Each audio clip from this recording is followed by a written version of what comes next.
मैंने मांस खाया थोड़ी था, बस मुंह में डाल के बाहर निकाल दिया था। मुझे लगता है मैं वेजिटेरियन ही हूँ।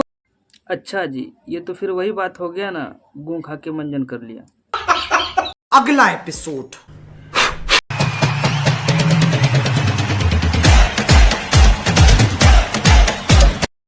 पापा के पाड़ी को तो बहुत उड़ते हुए देखा है, लेकिन अब उसका बाप भी उड़ने लगा है।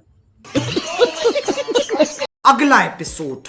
अक्कड़ बक्कड़ बम्बे बो, जो भी लड़का कमेंट में हाय ना लिखे उसके 80-90 बच्चे हो। और वही 80-90 बच्चे की तुम अम्मा। अगला एपिसोड। मैं इसकी माँ हूँ। मैं इसका बाप हूँ। अच्छा, और तुम्हारा बाप सोचता होगा मैं तो चूतिया हूँ। अगला एपिसोड।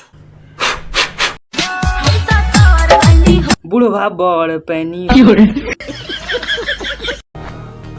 मुझे कभी कमजोर मत समझना लाला। मैं वो बंदा हूँ जो कभी जीते भी ना मैदान नहीं छोड़ता। चल निकल।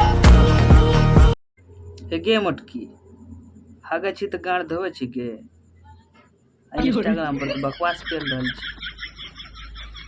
गलत बात छको।